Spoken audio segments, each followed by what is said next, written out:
Hey everyone, and welcome to Lunch with Mal. It is April 11th. I'm sure if you're watching live, you know that.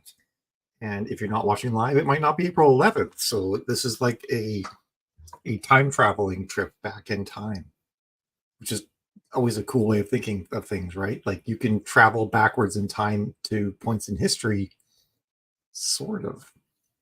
Yes, I'm a science fiction author. Because as we know, the arrow of time moves only in one direction. Sort of a feature of our universe, but but it kind of doesn't in some ways, which is fun too. Okay, this is weird. Oh, I went to go and make the everyone post in the group, and then it told me like that I wasn't in the I wasn't a member of the group because I was like logged in as a client on Facebook. I was like, wait, what? What's going on? In what new and fancy way is Facebook broken? And hey, MoNique, you're the first one here, I guess, because actually you made your comment before we were even live. I saw that because I was late. I was actually getting some lunch for lunch with Mel. I got non-fat yogurt, so good stuff there. All right, and make my everyone comment. So who all's here? We got 9 people already, and I haven't even made the everyone comment yet. That's pretty cool. Oh shoot. I made the everyone comment and hit enter before it went in. Hopefully this will work. Just edit that. I don't think that works. Delete. Oh, did I screw up my everyone? Have I ruined everything? Okay, so I can only use it once a day. All right, it may have worked, it may not. We're rolling with it. Looks like lots of people are showing up anyway, so hurrah, huzzah, hurrah, huzzah. Eilina is here, nice to see you, and Delta, and MoNique, of course, and Dennis. I'm not sure why you're laughing at my hair, but okay. That's cool. I'm glad you guys love lunch with Mel, MoNique. I mean, I know I bring this up all the time. It's always so cool. I keep talking to people who watch this later. Like one lady I talked to said she watches it Friday morning when she's at the gym because it gives her something to do while she's on the treadmill. And I'm like, that's cool. I mean, it is a wig, Dennis. I'm not sure. Like, okay, Delta's a reminder set. That's nice. I like it. And actually, I'm pretty sure that MoNique does as well.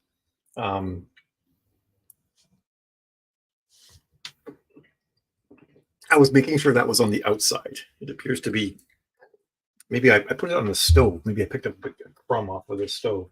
So I'm curious for everyone who's here, who has like any wins they want to report or talk about? Anything like good that's happened to you in the last week that you'd like to share, or something that you're grateful for that's happened? I find sometimes I forget to focus on the good, and I focus more on just the to-do list. And I find it to be really helpful for myself to go back and look at just things I've accomplished in the last week, and give myself a little pat in the back, because that what am I trying to say?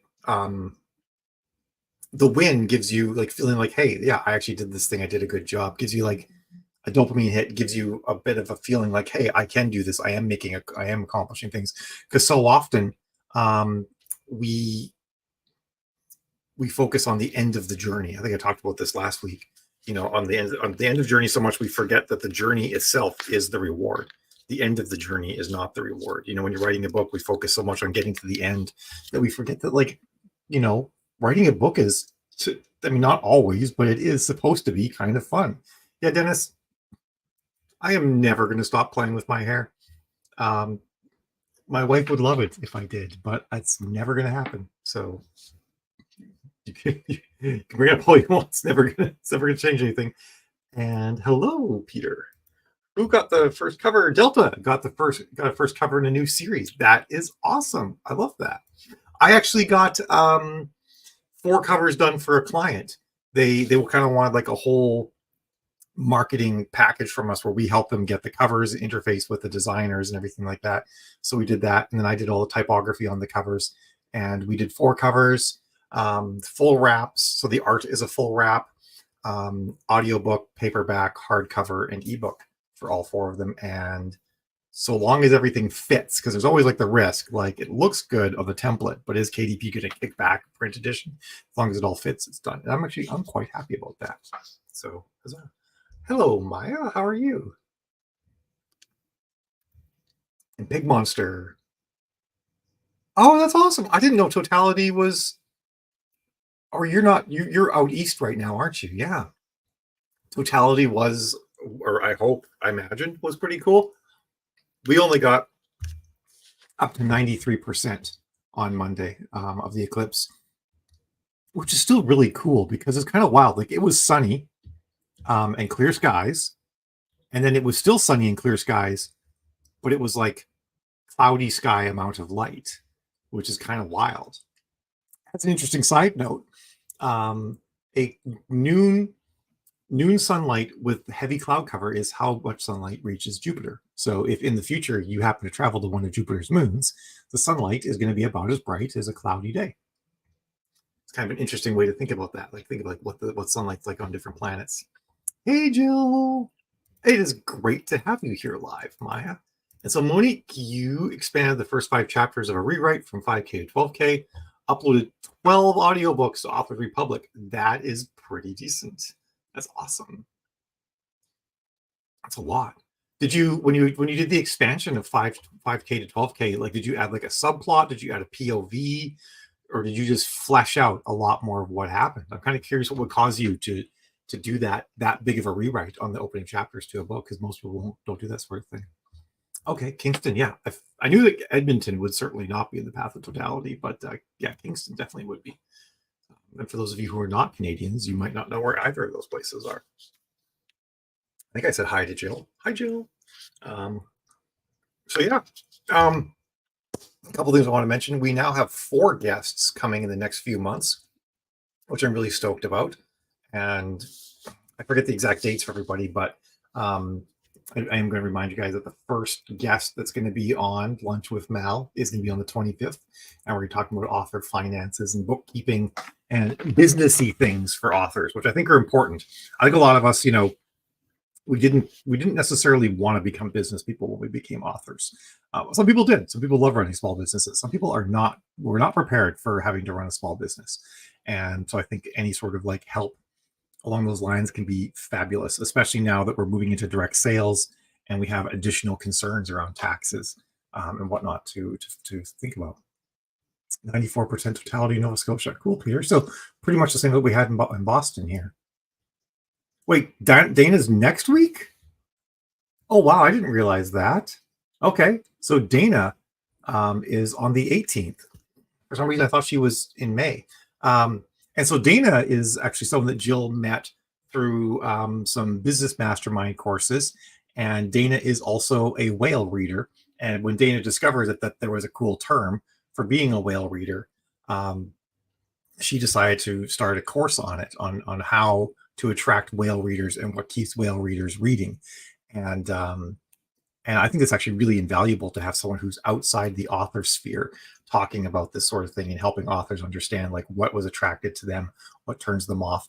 And from someone who's actually done a lot of work in business and courses and whatnot, so understands how to give that information in a really clean and organized fashion. So she's going to be on next week talking about what she's doing and how she looks at books. And then there'll be maybe an offer for, hey, it's Dana herself. She's in chat. This is Dana. So we'll be talking about probably something she does and then what she's offering for authors. But I think it's a really cool thing. In fact, enough that we've actually used her ourselves with some of our clients. Well, one of our clients so far, but I'm sure we'll be doing more.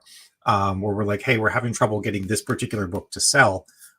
As a reader, can you read this book and give us the report about what you think is on genre, off genre, and whatnot? And it's a really cool service for that. And super exciting for all of us, actually. And hi, Judah. How are you doing? Oh, Dharma. I thought hi to Dharma, and then I didn't actually say it. All right. So MoNique fleshed out my series of 14 books about 13K, decided to make them 70 to 80K. Oh, wow. That's interesting. So you're up in the spice and the heat level.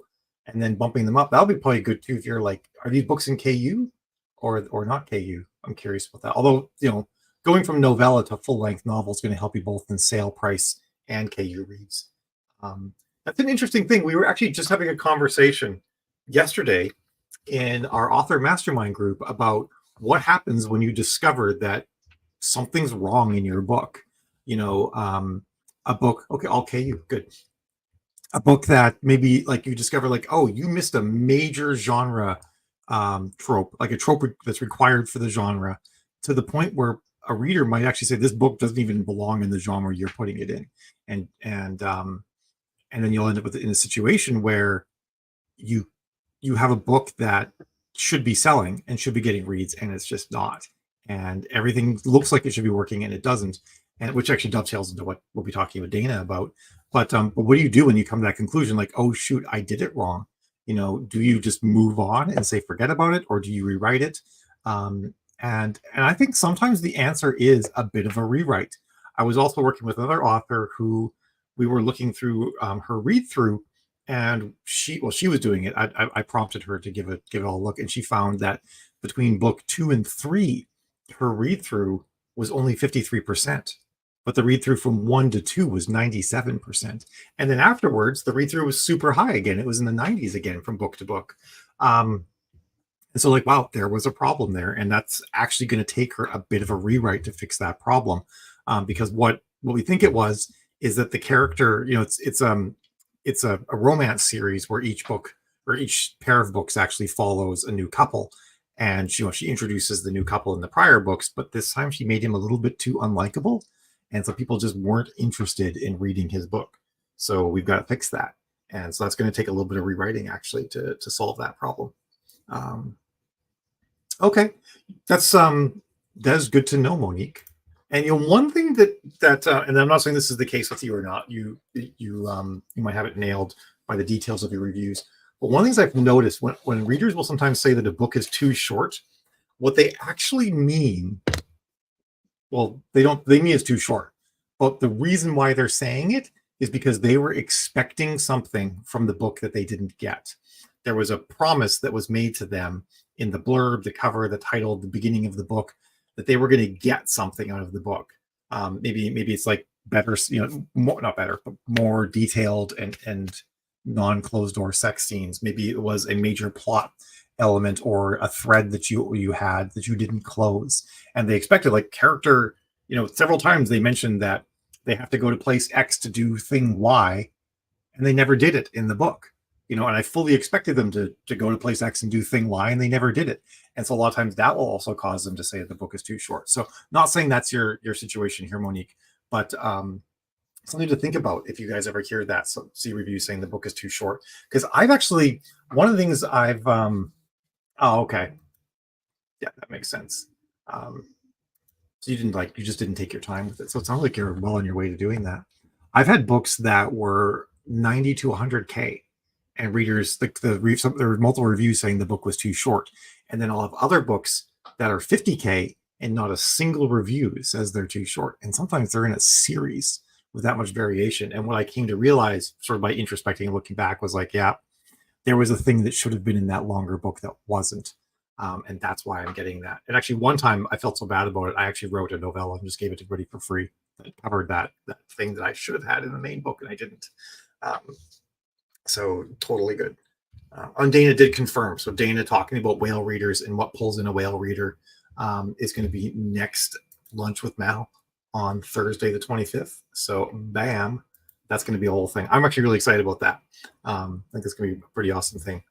Is there any way to manage expectations when you as the author points out that it's intended to be short or novella? My readers say the stories aren't rushed, but they just wanted more. I guess the price and the page count should always convey that to most people. I think if they just want more, that's not a bad thing, actually. Then you're like, well, great, you can read the next book. But I guess if you're pricing a novella at $6.99, then they might be like, I expected more for my money.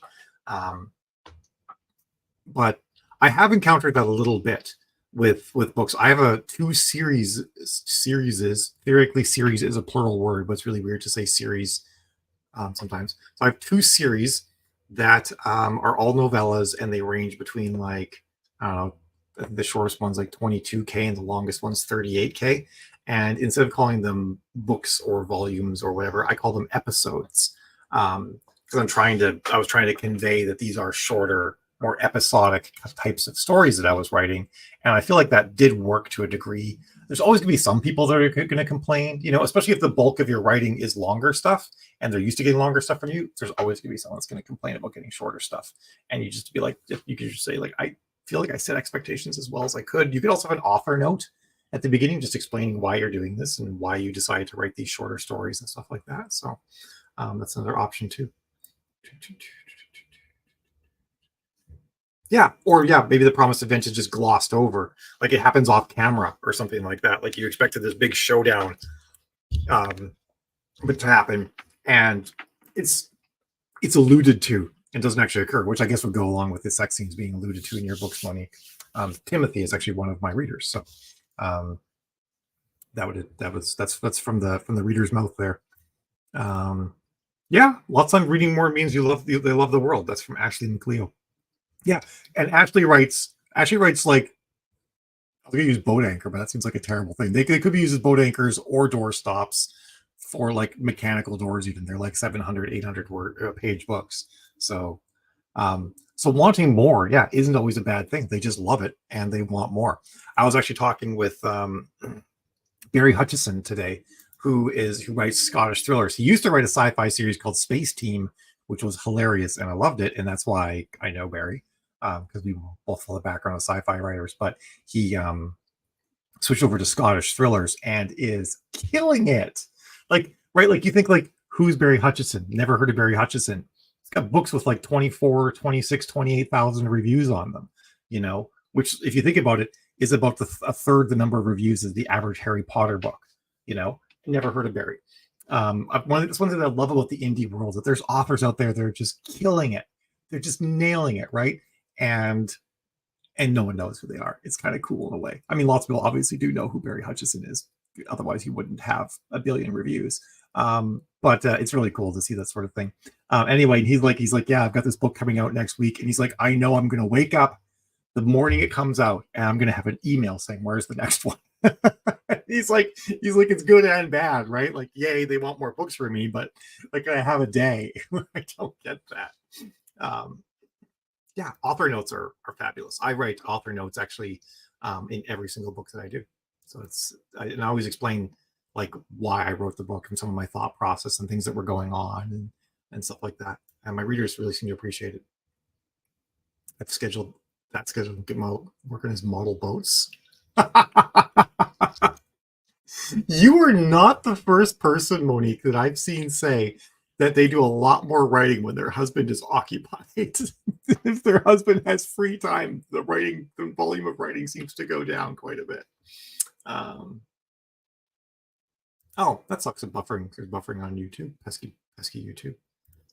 In the event of a water landing, this book may be used as a flotation device. Oh my god, I feel like that should be a marketing thing for you, Ashley.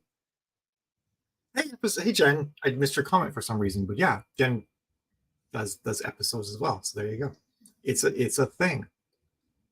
All right, cool. So yeah, so that's, I didn't even plan to talk about any of these topics, but I've enjoyed going through them quite a bit.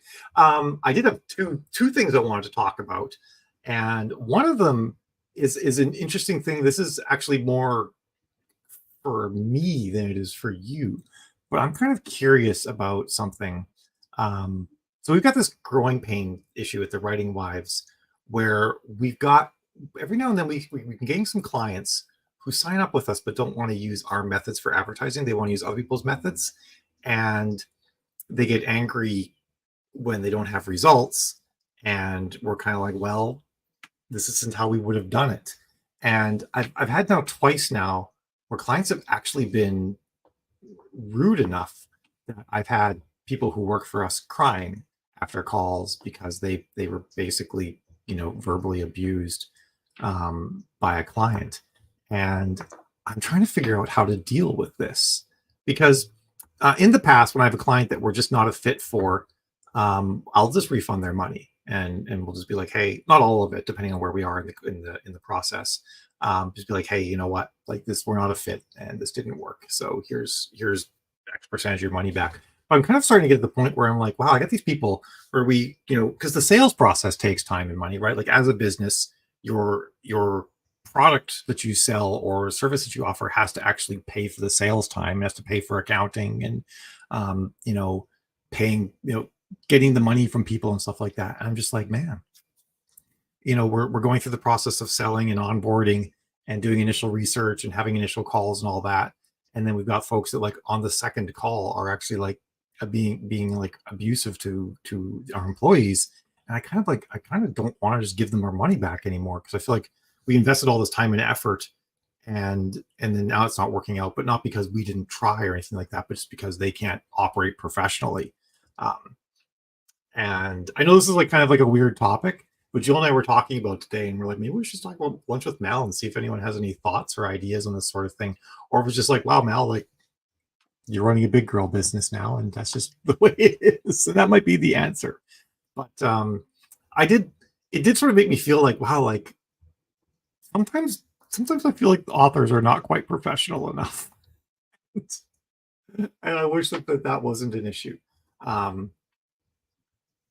So Gail says, fire them, don't give their money back. I have a no a-holes policy. How dare they make your people cry? I mean, I feel that way too, right? Like I don't think I've ever made anyone cry. I used to be a lot more abrasive when I was younger, actually.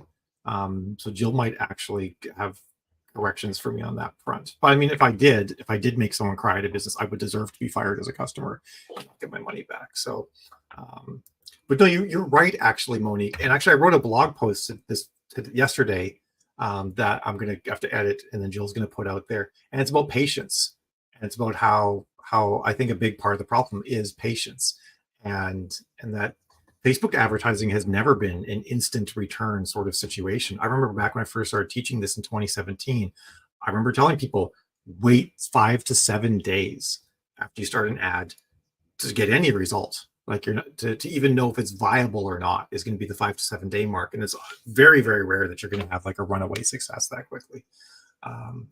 Agree with we have an agreement, a contract, but nothing about buttholeness. All right, and this was, I forget who said that. Jill did add some clauses this morning. She said to this, entitled arrogant attitude. Yeah, and I think a lot of authors, this kind of I mentioned this earlier, that a lot of us don't think about the fact that we're running a business right at the get-go. And so we're thinking authors are almost acting like consumers at McDonald's in all of their business dealings, and not like a business owner has to operate, where if you go around and ruin your relationships with all of your vendors as a business owner, you're going to find yourself without vendors, because vendors talk with each other and stuff like that. So I think that might be something. But yeah, it's also because I think authors are so used to doing everything themselves, and other than time, the cost is zero for doing everything yourself. And so when you actually pay someone for something, what a lot of people don't seem to realize is that you're not paying someone for something. Like if you're really good at something and you pay someone else to do it, you're not going to get a result that is that many dollars better. You just get it done and you have your time still, and you didn't have to do that labor. That's what you get. I had this while talking with the folks from Aurora Publishing, and they said one of the things that people don't seem to realize is that when it comes to what they're doing, like sending out newsletters and organizing swaps and stuff like that, they're like we can't do it any better than an average, well-informed, capable author, because most authors are good at these things, these sorts of tasks. Not all, but a lot of them are. She's like, what we're giving you is time, and that's what people seem to forget. That's actually what the money is getting you, is time or information, that sort of thing. It's not necessarily that's going to get you increased profit at the value of that money. It's the information or the time. Code of conduct where they initial it and understand they'll use your methods or no refunds. It's not a bad idea. That is a weird thing. And it's been happening more lately, where people are coming to us with other people's methods and wanting us to make them work. And then we're kind of like, well, we don't teach this method because we actually don't think it works. or won't work in your situation. Because lots of the methods that are being taught out there do work for people in certain situations. But we're gonna be like, in your genre with your backlist size and your publishing speed and XYZ, we don't think this method will work. And they're like, make it work. No. But it's hard to do that, right? Like not everybody's good at like saying no to everybody all the time. But it is weird. If someone takes a course from someone else, can't get that course to work, come to us and want us to make the thing that they couldn't get to work. It's like, if you're here, wouldn't you want to try our way? Which does not work for everyone. It's true. Our way does not work for everyone. There's no one way. Suggest change for everyone signs a contract. Yeah, I think this could be the way to go.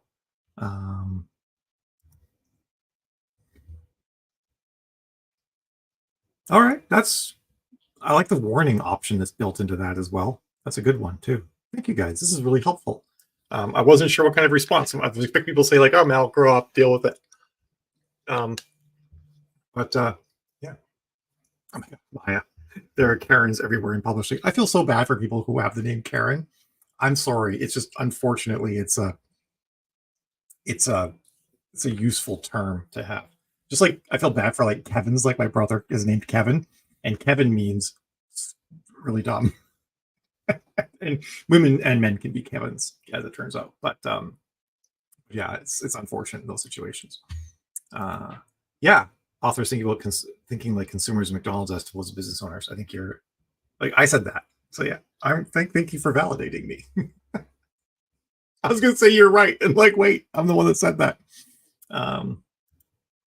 You know, I have said these words myself.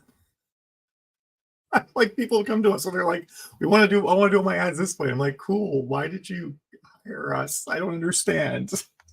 Like I'll take your money, but I don't think we're going to get a good engagement here. We're getting better at filtering out people that aren't going to be a good fit, but there seems to be always a new way where we do that. Because I don't want to just take people's money. I want to be able to offer them something in return. So just yesterday, Jill and I were having a conversation about a client. I'm like, I don't think we can take this client. I don't think she's ready for ads.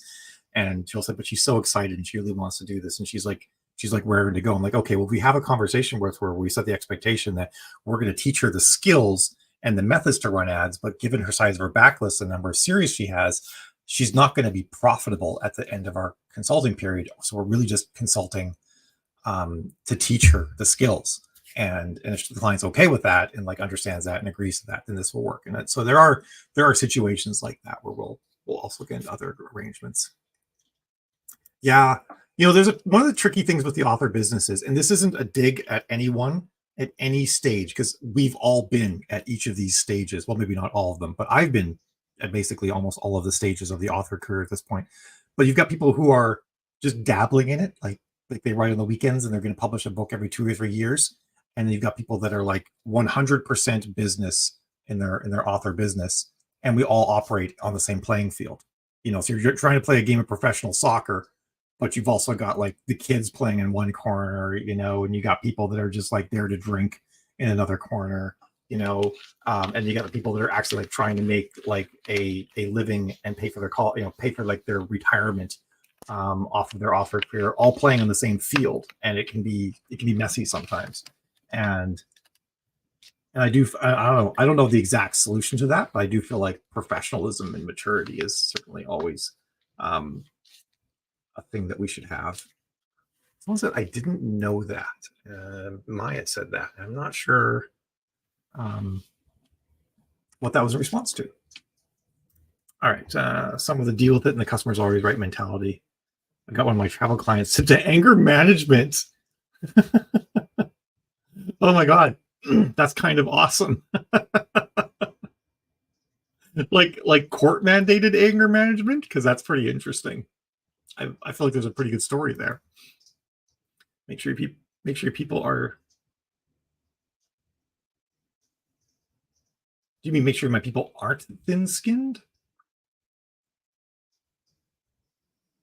Yeah, and that's always something you have to consider too. Like when you're running a business, you have staff. You're like, okay, I have different people with different personalities working for me, and some people can inherently take criticism better than other people.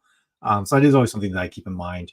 And actually, in we'll a lot of times we'll do like a multi-person evaluation of the situation to see if it's like if it's just a personality mismatch between two people. And it has been that sometimes.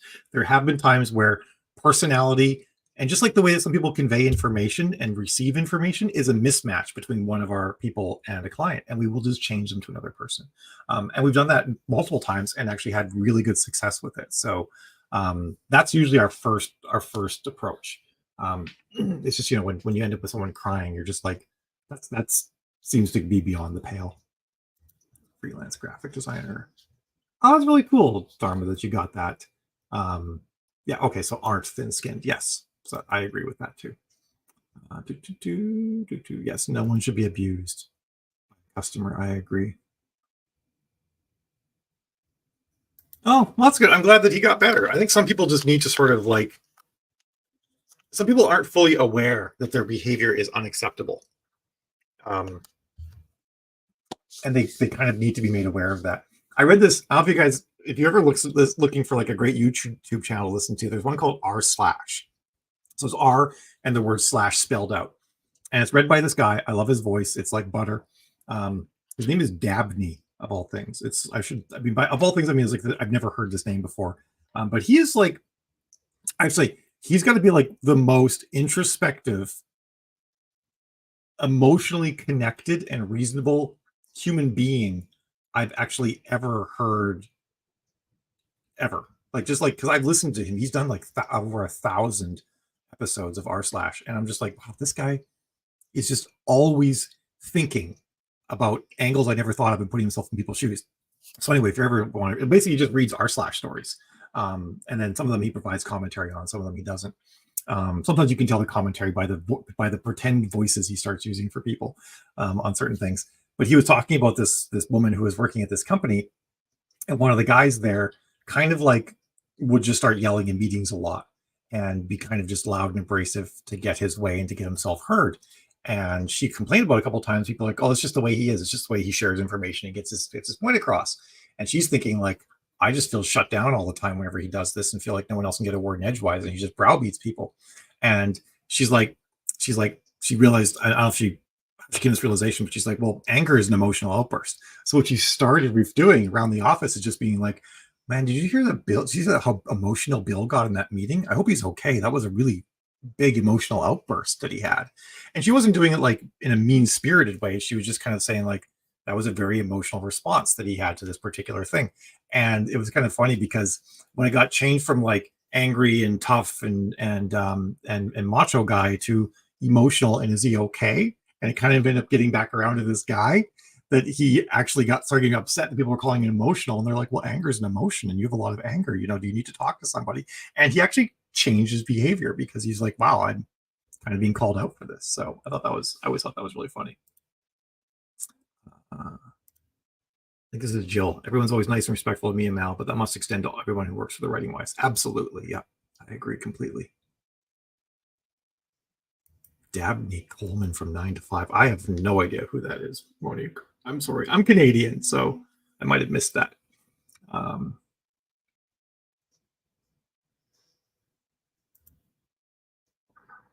Oh, this was Jill that said this. No one's really pushed on my boundaries. Yeah, no one. Actually, I had one client who did, who I had to have a verbal, like not like yelling, but I mean like we on a call we had to come to Jesus. It actually worked out really well. So, but most of the time people are really respectful. Authors need to understand there isn't a magic bullet. There's best practices, but no guarantees. That's right. Yeah, results can be different from author to other. Books are different. Something so if you instead fast, resilient in any business, karma can bite you severely if you forget your manners and don't treat people with respect. I agree completely. I think that's a really good point. Yeah, I see this a lot too. Delta said this, that there are a great many authors lashing out and other authors agreeing with them.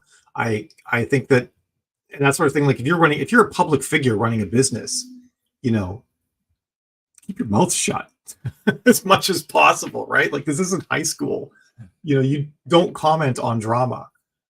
It's not good. It's not going to like help your career. And to a certain extent, your readers will see it. Not a lot if you're careful, because most readers don't actually move in the same spheres as authors do. But you never know. Like there might be an author that you could have, like a swap with them would have been amazing, or they could have recommended a narrator or got or made a connection for you, and they saw, not you specifically, obviously, but they saw, a given author behaving badly in public, and they're like, well, I could have offered them this advice or this help or this person or this connection, and now they don't, so. Okay, the movie 9 to 5. Yes, I just didn't remember the name. Dabby Coleman. I am not that young, Gail. I don't know how old you are. No, I can't. You're just a tiny little picture with a dog in front. Let's see. Am I older than Gail? I think I'm older than Gail. I should. I'm 46, so I'm not super young. But I'm in the middle, right? Like I'm not old yet either. All right. I used to train bank tellers. Some people, because this is their money, feel entitled to abuse bank tellers. Yeah. I teach them this person was mad before they ever came to you. Yeah, that's true a lot. They're an angry person. They continue their angry way after. Don't take this personally. They're actually be pitied. Yeah, that is a good way to look at it, right? It sucks if you're like gonna have to have a Zoom call with them for 45 minutes, but it is true, right? Whenever someone has an outburst or something like that, it's about them. It's not about you. Just like whenever you get like a 1 star on a book, if you really pay attention to it, it's about them. It's about some sort of like issue they have, expectation mismatch that they had, or something like that. No, I think you're absolutely right, Timothy. Totally, it does apply to every environment. I think it's all good, all around good advice. Yes, and yeah, don't comment on drama. I used to do that. I used to be like, "What's the drama? What's the tea?" And I realized that my life is better not being involved. Like I do want to be aware of certain things going on, but at the same time, like I don't want to. I'm not going to get in the mud. That's for sure. I don't want to be anywhere near the mud. Yes, the witch hunts from Maya. But you hear about the thing where like someone was like accusing an author of using AI art, and then they slandered the author and kind of started a witch hunt, and then the author proved that it wasn't AI art, and then now is going after that person for libel. I think that's kind of interesting, because I think that's sort of like, guess what? You have to be a grown up in this industry now. Okay, MoNique. You look younger than me in your picture there. So, wow. Congratulations. That is amazing. I hope that when I have a 42-year-old child, I look half as good as you do. You read all of it. Well, it's good to be prepared and to know what's out there. That's sort of that's a basic human survival trait. As humans evolved and went through living in a variety of unsafe situations, humans that paid attention to danger, and like if someone was talking about something dangerous, listened in to hear about the dangerous thing, those humans survived. And the humans who didn't pay attention to danger and slept in the middle of the game trail or something like that didn't, or didn't said, "Oh, pretty kitty," when they saw the saber-toothed tiger. Those humans didn't breed. So we did breed. We've bred caution and paying attention to danger and dangerous situations into the species. All about the dharma and not the drama. I love that. That's priceless. Yeah, bullying. You're right. I don't like that. You get carded for alcohol? Damn. Look, can you bottle up and sell whatever it is you have going on, MoNique? That must be so hard. That her mom gets carded and she doesn't, and she's in her 40s. I feel like I have a complex. Just realized my eyeliner is smeared on my eyes. My eyes are getting more hooded. I think it's time for my facelift, right? All right, this was a great conversation. I really appreciate getting this feedback from you guys. It really means a lot to me, just to hear your points of view on this sort of thing. I really like that. What? Holy shit! That is unacceptable. Like I'm sorry, folks. Death threats are a worse crime than copyright infringement or plagiarism or anything like that, right? Like 100%. If we're talking about like immoral things, death threats. much, even if you do, like, I'm just saying, assuming that whatever AI situation was involved could be said to be copyright infringement or plagiarism, something like that. Like, even if it is, which I don't think the vast majority of them are not. There are some situations where it is, but because like you can get Dolly to draw you a Death Star, right? Just like I could hire someone to draw me a Death Star, or I could draw a Death Star, and if I use that commercially, it would be copyright infringement, or just immoral. I don't know if the Death Star is copyrighted exactly, but anyway, you get my point. But yeah, death threats are definitely always worse. Always worse.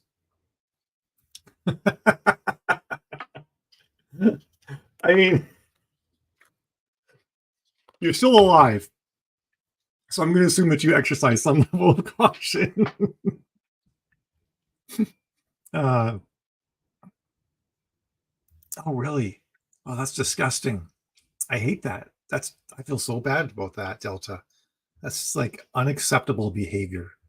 Because that's like, you know, even on top of the fact that that's just bad in every way, it's like people are humans, and like this woman or man who's your cover designer or non-binary person. Sorry, I just made an assumption.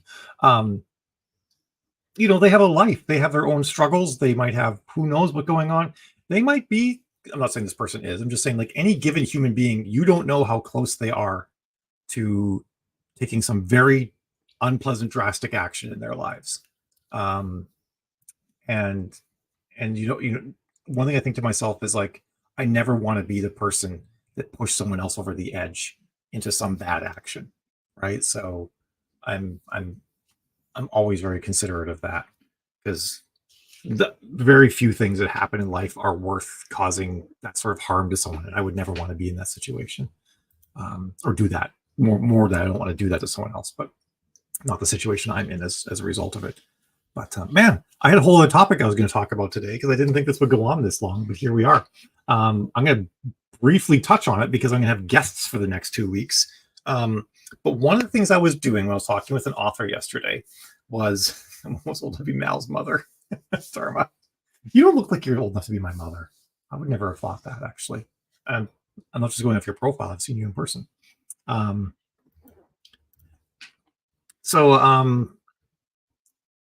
We've got in the United States, which is where most books are sold, whether you live in the United States or not. There's a period of turmoil that is going to come this fall, and uncertainty. And uncertainty always has an economic impact.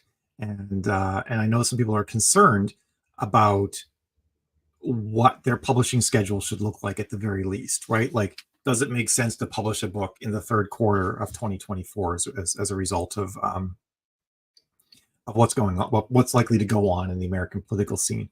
And so I did a little bit of research with some data that was available to me, a little bit of my information, some other folks that I tapped, and also looking at the KU rates. Because, like, what happens in an election year in November? And what I discovered is that it's sort of an interesting thing. People definitely read less in November on election year. But the KU rate usually goes up as a result. So there's a little bit of a compensation for that. In fact, like every election year since 2016, which I understand is only 2 major election years. I did look at the midterm cycles and all that. But KU reads actually tend to go up in November. The rate tends to go up, and the money on major election cycles does seem to go down a bit. So what that suggests to me is that people are reading a bit less in November. Interestingly, September and October were almost always up. So I'm like, is it that, like, people are, like, trying to escape what's going on around them in September and November, and then, in September and October, and then November, like, cold, hard reality sets in, and everybody's all depressed and sad, and no one's reading? I don't know. They're all at the bar. But it's something to think about, that September and October seem to do well, or at least have in the past. Since this current version of KU has been in place, we've only been through 2 major election cycles, 2016 and 2020. And in both of those years, September and October have been good. Reading does seem to go down in November, but the rate goes up. So we've got that. And then December and January appear to proceed as normal after that. So it's really just sort of like this little extra bump before November. November sucks. And then December goes as well.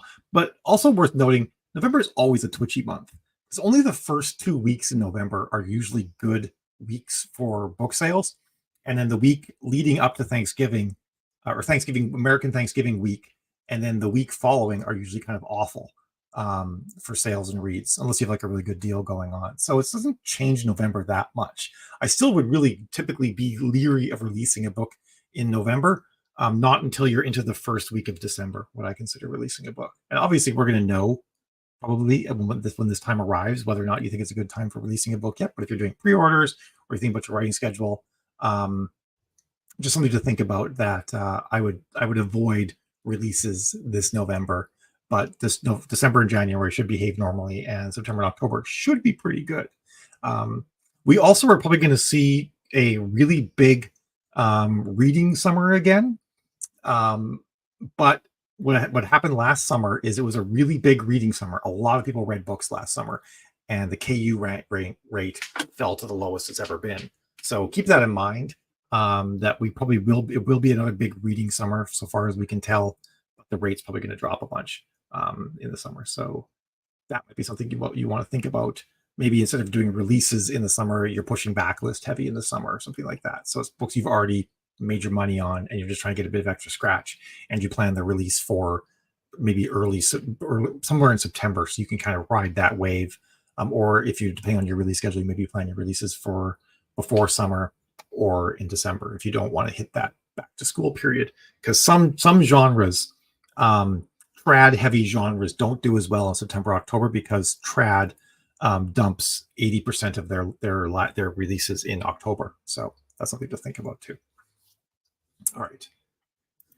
Yes, Judith, I am definitely young to you. One of the authors in our mastermind, she's almost 80, and she has the energy of like a 60-year-old, I'd say. I had no idea she was that old. And we always talk about stuff, and she's always giving this knowing I've been there. You're all just children. Look to the rest of us. My trips to the Comic-Con. Thank you.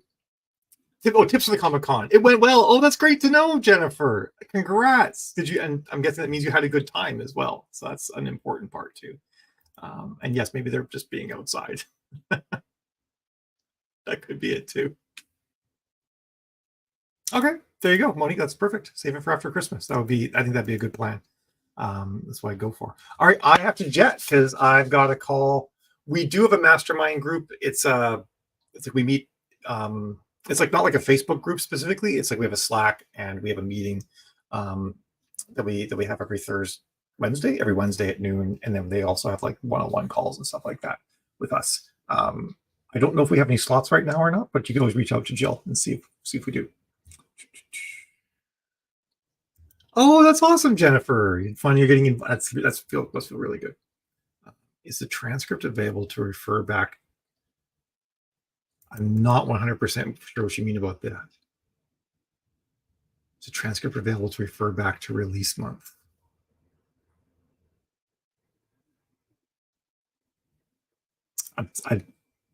It's possible what you're saying is super obvious. I'm just not getting it.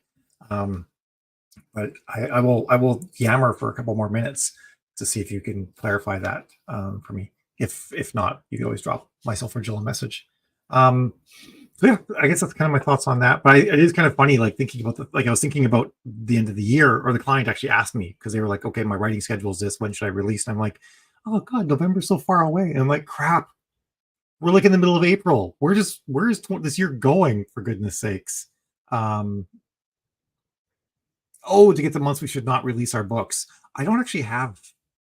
I don't know if I've actually ever said that. I guess once or twice I've walked through the whole thing. I think Facebook makes a transcript of this. But I guess the quick thing is January is always a great month. Actually, Christmas is great. I've released on Christmas Day a number of times and had it been amazing. Holidays generally are really good, except for Thanksgiving. Thanksgiving is not a good holiday because people's wallets are just like in such high demand at that point. But generally speaking, holidays are actually good times to release books. Your newsletter generally will perform better on a Sunday or a Monday. Almost everybody's newsletters does better on a Sunday or Monday. So a lot of times I'll time my releases so that I can get a newsletter out on Sunday or Monday as well. So that will help too when it comes to releases. But year wise, we're in a bit of a lull. March and April, a bit of a lull. You can do releases, but I might think like March and April like are times to release book 2, you know. Whereas like maybe around Christmas is a book 1 in a series, because a lot of times when I'm doing releases, I'll have like every other book, or sometimes every third book is like a full court press, and some of the other ones in between are just like, hey, for people who are my readers, the next book's out, and I might plan those for the slightly lower times when I'm not counting on quite as much. I'm not going to do much marketing and press and whatnot. Releasing in the summer can be great. Just be aware the KU rate is usually lower in the summer. So if it's a long book and you're really counting a lot of KU reads to make up your money during KU, that might not be great. If you're wide, doesn't matter. Summer is a great time to release. September, October are good times to release unless you're trad heavy, like young adult or something like that, or in some of the other niches where trad is really heavy. And then I find releasing again in December is great too. But really, I feel like once you have a series up and running, consistency is actually the most important thing. And you might want to just make some small adjustments to avoid Thanksgiving or U.S. election cycle issues, or particular. There are some actually another couple of holidays I would not release on, and that's Memorial Day and Labor Day, because those are big. Like get the family together and have a barbecue and sit outside all weekend, so no one's reading your emails. So kind of think about the reader behaviors that are going on. But yeah, I think winter is a great time to start new series, as is summer, as long as you're like not counting on that KU money to make up the bulk of your return on the book. Those generally work pretty well. There are short periods of turmoil in late June and late August, and a lot of that has to do if your readership is older. You're going to find that there aren't as many summer programs running for kids, and grandparents a lot of the time are on kid watching duty, and if grandparents are your big readers, they might be a lot more busy end of June, maybe very beginning of July, and then end of August again, and then things settle down in that regard. So there's a lot of variables that come into all of that, but hopefully that's kind of helpful. Yes, I am gonna actually, Jill said this, I'm gonna start putting together actually some looks at historical trends and then predictions for trends, and talking about cycles. I'm gonna do it in a series of blog posts and whatnot, so people can like find and reference this information. Yes, food coma is totally an effect that can happen. Absolutely.